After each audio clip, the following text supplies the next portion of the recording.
அஸ்ஸலாமு அலைக்கும். நீங்க ஒருவர அளவுக்கு அதிகமா நேசிக்கிறீங்களா? கண்டிப்பா இந்த பதிவு உங்களுக்காக தான். ஏன்னா, இன்றைய காலகட்டத்தில யாரு என்ன அப்படின்னு தெரிஞ்சுக்கிறதுக்கு முன்னாடியே அன்புல விழுந்துடுறாங்க. இதனால இரவுல தூங்க முடியறதில்ல. வாழ்க்கையில நெறைய பிரச்சனை, மன அழுத்தத்துக்கு உள்ளாகுறாங்க. ஏன்னா, இத பத்தி பெற்றோர்கள்கிட்டயும் சொல்ல முடியாது. யாருக்கிட்டயுமே சொல்ல முடியாத ஒரு சூழ்நிலையில நிறைய ஆண்கள், பெண்கள் இன்றைய காலகட்டத்தில வாழ்ந்துட்டு இருக்காங்க. கண்டிப்பா அவங்க எல்லாருக்குமே அல்லாஹ் தஆலா ஒரு ரகசியமான ஒரு விஷயத்த சொல்றான். அத கவனிச்சோம் அப்படின்னாலே, இதிலிருந்து ஈஸியா நம்ம வெளில வந்துரலாம். ஏன்னா, நமக்கு நடக்கிற எல்லா விஷயங்களையுமே ரப்பு தான தீர்மானிக்கிறான். அப்ப கண்டிப்பா இந்த நபர் நம்மளோட வாழ்க்கையில வந்ததுக்கும் ஒரு காரணம் இருக்கும் இல்லையா? அது என்ன? அதிலிருந்து நம்ம எப்படி வெளில வரணும்? இத எப்படி எதிர்கொள்ளணும்? அப்படிங்கிறத பத்தி தான் நம்ம இன்னைக்கு பார்க்க போறோம். நீங்க ஒரு நபர உண்மையா நேசிக்கிறீங்க. ஆனா அவங்க அப்படி இல்ல. அப்படிங்கிறது உங்களுக்கு பெரிய வலிய குடுக்குது. அப்படித்தானே? இதுல ஒரு விஷயத்த நீங்க புரிஞ்சுக்கணும். நீங்க ஒரு மனுஷங்க தான். இந்த உணர்வெல்லாம் வர்றது எதார்த்தமான ஒரு விஷயம் தான். நீங்க அன்பு காட்டுறதுக்கும், ஆழமா அத உணர்றதுக்கும் தான் நீங்க படைக்கப்பட்டவங்க. இந்த நிலைய நமக்கு அல்லாஹ் கொடுக்கறதுக்கு ஒரு காரணம் இருக்கு. ஏன்னா, காரணம் இல்லாம அல்லாஹ் எதையுமே செய்ய மாட்டான். நபி அவங்க சொல்றாங்க கேளுங்க. மனிதர்களின் இதயங்கள் எல்லாம் அல்லாஹ்வின் இரு விரல்களுக்கு இடையில் உள்ளது. அவன் விரும்பியபடி அதை திருப்புகிறான். இதனுடைய அர்த்தம் என்ன அப்படின்னா, இந்த உணர்வு முழுவதுமே நம்ம கட்டுப்பாட்டுல கிடையாது.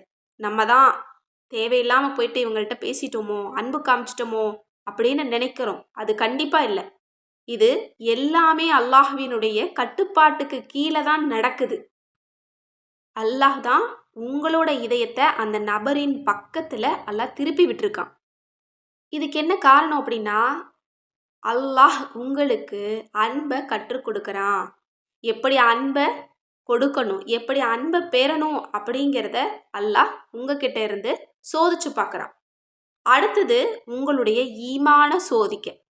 அடுத்தது உங்களுடைய இதயம் உடைஞ்சு போன அந்த நிலையில நீங்க என்ன பண்றீங்க?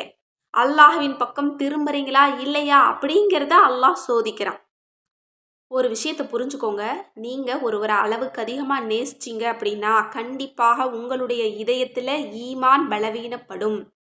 எந்த மனிதராலும் உங்களுக்கு நிரந்தர அமைதிய கொடுக்கவே முடியாது. மனிதர்கள் மாறுவாங்க. விட்டுட்டு கூட போவாங்க. குறைபாடுகள் இருக்கும். ஆனா, அல்லாஹ் ஒருபோதும் நம்மள விட்டுட்டு போக மாட்டான். அன்ப அவங்க குடுப்பாங்க, எடுத்துட்டு போயிருவாங்க. ஆனா அல்லாஹ் அன்ப எப்போதும் குடுத்துக்கிட்டு தான் இருப்பான். ஒருபோதும் அவன் விட்டுட்டு போகவே மாட்டான். அப்படிங்கிறத புரிய வைக்கிறதுக்கு தான் இது எல்லாமே நடக்குது. அல்லாஹ் சொல்றான், அல்லாஹ்வின் நினைவில் தான் இதயங்கள் அமைதி பெறும். மனிதர்கள்கிட்ட இல்ல, அவங்க கொடுக்குற அன்புல நம்மளோட இதயம் ஒருபோதும் அமைதி பெறாது. கண்டிப்பா இது உண்மையான சத்திய வார்த்தை. அல்லாஹ் திருக்குர்ஆன்ல சொல்றான். இத மட்டும் நம்ம புரிஞ்சுக்கிட்டாலே போதும். சரி, இப்போ நேசிக்கக்கூடிய நபர் நம்மளோட வாழ்க்கையில வந்தாச்சு, விட்டுட்டும் போயிட்டாங்க. நம்ம அப்படியே இருந்துரலாமா? இப்போ நிறைய நபர்கள் இப்படிதான் இருக்காங்க. அதே நிலையிலேயே நான் இருந்துக்கிறேன். அவங்கள நினைச்சுக்கிட்டே நான் வாழ்ந்துக்கிறேன் அப்படின்னு சொல்றாங்க. அப்படி ஒருபோதும் இருக்கக்கூடாது. அல்லாஹ் நமக்கு கொடுத்த வாழ்க்கை எப்படிப்பட்டது தெரியுமா? உணர்ந்து அவனுக்கு நன்றி செலுத்துவதற்காக தான் நமக்கு அல்லாஹ் வாழ்க்கைய கொடுத்திருக்கிறான். அப்ப நம்ம கவலையிலேயே இருந்து ஒரு நபர பத்தியே நம்ம சிந்திச்சுட்டு இருந்தோம் அப்படின்னா, நமக்கு கொடுக்கப்பட்ட நிறைய நியாமத்துக்கள் இருக்கு. அத நம்ம உணர முடியாது. அல்லாஹ்வுக்கு நம்ம நன்றி செலுத்தவும் முடியாது. கண்டிப்பா இத மட்டும் நீங்க புரிஞ்சுக்கோங்க. சரி, இதெல்லாம் வந்துட்டு போயாச்சு. என்ன பண்ணலாம்? உங்களோட மனச எப்படி திருப்பணும் அப்படின்னா, அல்லாஹ்வின் பக்கம் திருப்புங்க. ஏன்னா நமக்காக ஒருவன் காத்து கொண்டிருக்கிறான். நமக்காக அன்பு காட்ட, அருள் கொடுக்க, வேண்டியத செய்ய ஒருத்தன் காத்துக்கிட்டு இருக்கான். கொஞ்ச நாள் நம்ம வாழ்க்கையில வந்துட்டு போனவங்களுக்கே நம்ம இவ்வளோ முக்கியத்துவம் குடுக்குறோம் அப்படின்னா, நம்மள படைச்சு, உருவாக்கி ஒவ்வொரு நொடியும் நம்ம கூட இருந்து நமக்கு என்ன வேணும் அப்படிங்கிறத பார்த்து பார்த்து செய்யக்கூடிய அந்த ரப்பு மேல நம்ம எவ்வளவு அன்பு காட்டணும். கண்டிப்பா இந்த ஒரு விஷயத்த மட்டும் நீங்க புரிஞ்சுக்கோங்க. ரப்பு தான் நிரந்தரமானவன். அவன நினைக்கும்போது மட்டும் தான் நம்ம மனசு அமைதி பெறும். கண்டிப்பா இந்த உலகத்துல நமக்கு இணையாக அன்பு கொடுக்கக்கூடிய ஒரு மனுஷங்க இல்லவே இல்ல. நம்ம நினைச்சுக்கிறோம் ஈக்குவலா இவங்க அன்பு கொடுக்குறாங்கன்னு. கண்டிப்பா இல்ல. நமக்கு ஈக்குவலா அன்பு கொடுக்கக்கூடியவன் யாரு தெரியுமா? ஈக்குவல் அல்ல. அவன் அளவுக்கு நம்ம அன்பு கொடுக்கவே முடியாது. அப்படிப்பட்டவன் தான் நம்மளோட ரப்பு. நம்மளை படைச்ச ரப்பை தவிர இந்த உலகத்தில் நம்மளை நேசிக்க யாருமே கிடையாது. இதை மட்டும் நீங்கள் புரிஞ்சுக்கோங்க. இந்த பிரச்சனையெல்லாம் உங்களுக்கு வந்துருச்சு அப்படின்னா அதுலேருந்து வெளியில் வர்றதுக்கு என்ன செய்றீங்க அப்படின்னா, எப்போதும் உங்களோட நெஞ்சில் கை வச்சு சொல்லுங்கள், அல்ஹம்துலில்லாஹ் சொல்லுங்கள், அஸ்தக்ஃபிருல்லாஹ் சொல்லுங்கள், அல்லாஹ்வே என்னுடைய இதயத்தை பாதுகாத்து வைன்னு சொல்லுங்கள். இந்த 3 வார்த்தையும் யார் சொல்கிறீங்களோ அவங்கள அல்லாஹ் துக்கத்திலிருந்து வெளியேற்றுவான். கண்டிப்பாக நீங்கள் நினைக்கிறீங்க பாருங்க, நேசிக்கிறீங்க பாருங்க, அந்த நபரை கூட திரும்ப உங்களோட வாழ்க்கையில் அல்லாஹ் கொண்டு வருவான். திரும்ப அவங்க உங்களை ஏமாற்ற மாட்டாங்க, உங்கள் கூடவே இருப்பாங்க. ஏன்னா அல்லாஹ்விடத்தில் ஒரு விஷயத்தை ஒப்படைக்கும் போது அவன் அதை முழுமையாக நமக்கு சரி பண்ணி கொடுப்பான். கண்டிப்பாக நீங்கள் இந்த விஷயத்தை மட்டும் முயற்சி பண்ணி பாருங்கள். இந்த 3 திக்ரையும் நீங்கள் சொல்லுங்கள். இது ஒரு இபாதத்தாக நீங்கள் செய்ய வேணாம். உங்களோட கவலையை மறக்கிறதுக்கான ஒரு மந்திரமாக இந்த 3 வார்த்தையும் நெஞ்சில் கை வச்சு சொல்லிக்கிட்டே இருங்க.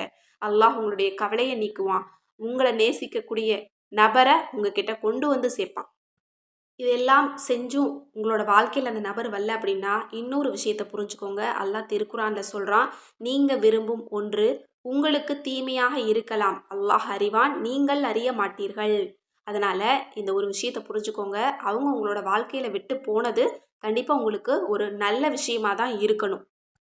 ஏன்னா உங்களுக்கு எது நல்லது அப்படிங்கிறது உங்களை படைச்ச ரப்புக்கு தெரியும். உங்களுக்காக விதியில் எழுதப்பட்டவர் கண்டிப்பாக உங்களை விட்டு போக முடியாது. உங்களுக்கு எழுதப்படாதவர் நீங்கள் பிடித்தாலும் இருக்க மாட்டார். இந்த 2 விஷயத்தை மட்டும் புரிஞ்சுக்கோங்க. உங்களோட விதியில் அவங்க இருந்தால் உங்கள் கூட இருப்பாங்க, இல்லைன்னா இருக்க மாட்டாங்க. எனவே தொழுங்க, திக்ரு செய்யுங்க, அல்லாஹ்வை நினைவு கூறுங்க, அதிகளவு அவன்கிட்ட பேசுங்க. ரப்புக்கிட்ட பேசினாலே போதும், நம்மளோட வாழ்க்கை ரொம்ப இனிமையாக இருக்கும். அதோட நீங்கள் படுற இந்த துயரங்கள், கஷ்டங்கள் இது எல்லாமே நிரந்தரமே கிடையாது. எந்த மனுஷனும் கவலையிலே இருக்க முடியாது, எந்த மனுஷனும் சந்தோஷமாக இருக்கவே முடியாது. வாழ்க்கையில் மாறி மாறி தான் வரும்.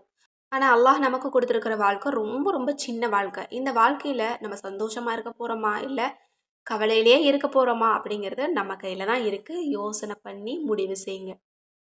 நீங்கள் இழந்ததை பார்க்காதீங்க, உங்களுக்கு அல்லாஹ் எழுதி வச்சதை பாருங்க. அதில் சிறந்தது வேணும்னு அல்லாஹ்விடத்தில் கேளுங்க. அல்லாஹ் உங்களோட வாழ்க்கையை ரொம்ப மகிழ்ச்சியாக மாற்றிடுவான்.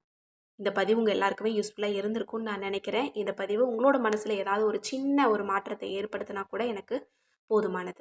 இந்த பதிவு உங்களுக்கு பிடிச்சிருந்தது அப்படின்னா கண்டிப்பாக இதை மற்றவங்களுக்கும் ஷேர் பண்ணுங்கள். அஸ்ஸலாமு அலைக்கும் ரஹ்மத்துல்லாஹி வபரகாத்துஹு.